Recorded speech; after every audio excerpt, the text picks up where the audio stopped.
Donc Vincent Mignereau, je suis essayiste, chercheur indépendant. Je travaille sur la question de l'existence depuis une vingtaine d'années, et plus précisément sur la nature humaine. Je l'étudie sous un aspect anthropologique autant que possible. J'essaie de comprendre ce qui fait qu'elle est ce qu'elle est en fonction de son rapport à son milieu. Okay. Et aujourd'hui, désormais, je m'intéresse beaucoup au risque d'effondrement, c'est-à-dire comment l'espèce humaine a détérioré son milieu au point de se mettre en péril. Donc tu es collapsologue en fait, d'une certaine manière ou... Non, la collapsologie, c'est une façon d'étudier l'effondrement qui ne représente pas toutes les façons d'étudier l'effondrement, donc je ne me revendique pas collapsologue. Ok, super.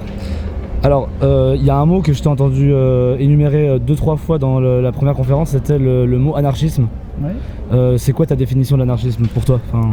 Ouais, c'est une question qui mériterait des heures. L'absence de hiérarchie, en fait, c'est un récit, pour moi, l'anarchie, qui estime qu'il est possible pour l'humanité de s'organiser en minimisant, on ne va pas dire annuler, mais en minimisant les conflits de classe, les rapports de domination et les hiérarchies dans leur ensemble. Je développe, moi, l'hypothèse que c'est beaucoup plus un récit et une construction culturelle que quelque chose d'opératoire. C'est-à-dire que en comparant les organisations humaines dans l'histoire et on imagine souvent qu'elles n'étaient pas hiérarchisées, en fait, on se trompe de grille de lecture. En fait, elles étaient bien sûr soumises à une hiérarchie, mais pas forcément une hiérarchie interne, c'est-à-dire intracommunautaire avec un chef tout-puissant et des dominés, mais simplement la hiérarchie de l'organisation des écosystèmes vivants.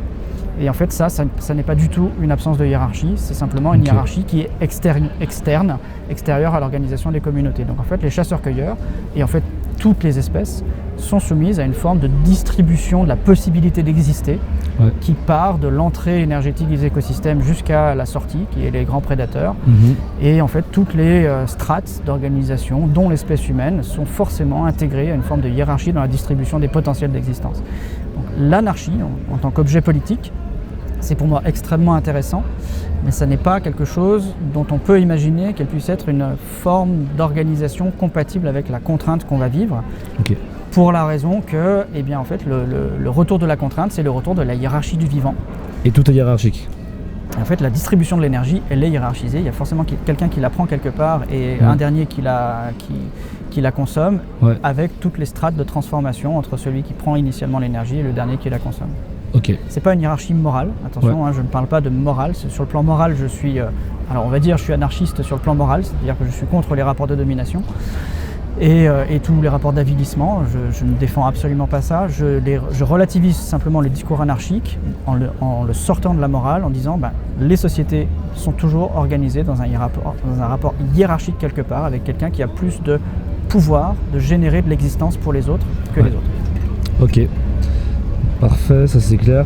Donc pour toi, si j'ai bien compris, le capitalisme du coup, il n'est pas forcément à l'origine à lui tout seul de la question climatique, des problèmes liés à la question climatique. Alors ça c'est une très bonne question. Des études justement pluridisciplinaires ont fait un état des lieux de la première période à partir de laquelle les impacts environnementaux sont devenus globaux pour l'humanité. Et en fait, ils sont devenus globaux a priori à partir de 6000 à 3000 ans avant aujourd'hui.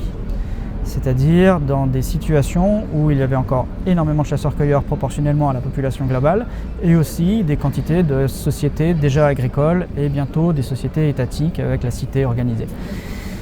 Donc il y a 3 à 6 000 ans, l'impact environnemental était déjà global, évidemment très très faible, infinitésimal par rapport à aujourd'hui, mais en fait les impacts locaux étaient même très antérieurs. L'anthropologie montre que dès qu'une communauté humaine s'installe quelque part, elle a des impacts sur son écosystème direct, et ça depuis peut-être plusieurs dizaines de milliers d'années, des centaines de milliers d'années éventuellement. Donc le capitalisme est pour moi l'outil qui est à un moment donné de l'histoire de l'humanité est venu augmenter la capacité d'emprise de l'ensemble des humains. Mais ça ne reste qu'un outil, un mode d'organisation, une forme de modèle économique et justement un modèle dont on peut dire qu'il apporte avec lui des rapports de domination. Un modèle prédateur, effectivement. Mais justement, un modèle prédateur qui est un modèle plus prédateur que les modèles précédents, mais les communautés humaines précédentes étaient déjà prédatrices des ressources de leur environnement. Et plus violentes, comme tu disais, c'est ça? Alors ça, c'est une autre question anthropologique. Les chasseurs-cueilleurs, proportionnellement à ce que nous vivons aujourd'hui, subissaient une violence beaucoup plus grande au quotidien, soit externe, qui était juste due à la complexité de la vie dans le milieu, soit interne, dans le sens où les guerres et les conflits étaient fréquents. Je n'essentialise rien, je ne dis pas la nature humaine est violente ou la nature humaine est pacifiste. Je dis, en fonction du contexte, l'humain se tape dessus quand il a besoin de se taper dessus, c'est assez simple en fait. Mais aujourd'hui, statistiquement, et on verra ce qu'il arrive demain, peut-être que l'humanité va redevenir très violente. Ouais. En tout cas encore aujourd'hui, même si localement c'est très grave ce qui peut arriver, les contextes sont à la violence très puissante, très forte. Aujourd'hui, globalement, l'humanité n'a jamais vécu dans une période aussi pacifique. Sur le plan de la violence directe, je ne parle pas de la violence psychologique et des rapports de coercition, etc. Ouais, on pourrait dire la violence c'est quoi, taper et puis casser des choses. Voilà, la violence physique, la violence appliquée, voilà. Celle sur laquelle on s'entend, ok. La violence psychologique est un autre problème qui peut être très fort par ailleurs. Qui peut être bien plus grave et plus d'impact.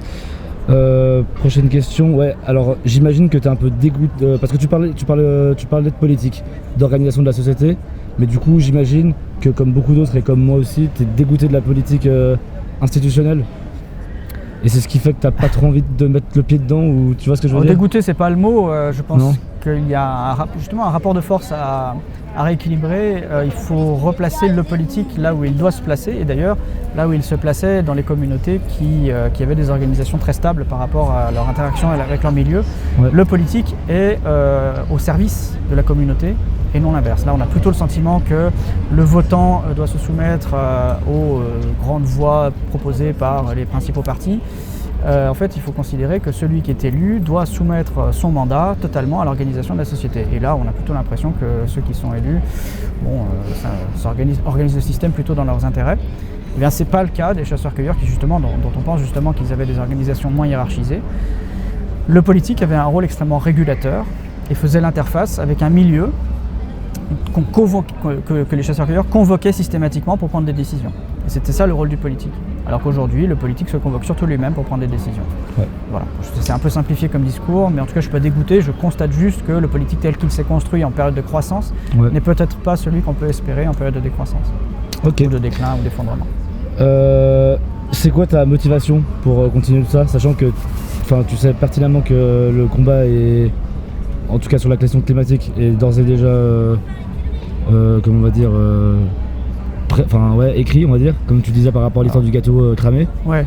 Comment tu fais pour continuer le combat ? C'est quoi J'ai deux motivations. Première, continuer à stabiliser mes émotions par rapport à des émergences angoissantes. Les informations sont stressantes. Ouais. Et les traiter intellectuellement et partager ces informations-là, c'est-à-dire m'entourer de personnes qui sont posées aussi émotionnellement parce qu'elles ont compris et intégré les informations, c'est pour moi quelque chose de rassurant, de sécurisant. Ouais. Et l'autre paramètre majeur, c'est que je suis convaincu, à tort ou à raison, que diffuser l'information, la partager et qu'elle soit traitée émotionnellement par le plus grand nombre, c'est un facteur de réduction du chaos global.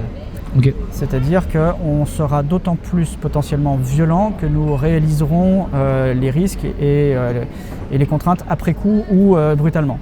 Okay. Alors que si on est imprégné du risque et de la contrainte, en fait, on peut l'anticiper surtout émotionnellement, ce qui évite les réactions brutales, d'attaquer son voisin juste parce qu'on n'est pas d'accord avec lui. Voilà, ce qui m'inquiète le plus, c'est le fait que les partis populistes, on va dire, ou les partis qui ont des intentions autoritaires ou totalitaires. Je parlais de fascisme. Je parlais de fascisme tout à l'heure. Il y a peut-être une concomitance à comprendre entre la survenue de la contrainte écologique et le fait que certains partis profitent de cette contrainte pour mettre en avant leur système politique. Ce que je déplore évidemment et que j'essaie de diagnostiquer en comprenant ce qui est dans la contrainte écologique, ce qui fait écho dans la contrainte écologique avec l'autoritarisme, le totalitarisme et l'arbitraire. Ouais.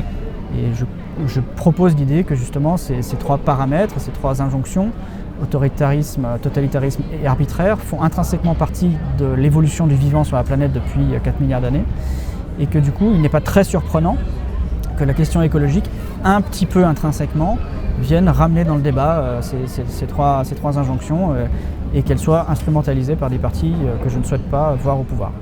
Évidemment, ok. Et puis, dernière question, on doit te le dire souvent, et tu l'as déjà entendu plein de fois je pense, tout ce discours que tu tiens, est-ce que tu n'as pas peur qu'il soit un tout petit peu dépolitisant pour ceux qui sont pas encore rentrés dans le champ militant, et puis qui du coup entendraient ton discours et se diraient putain, il n'y a rien à faire en fait.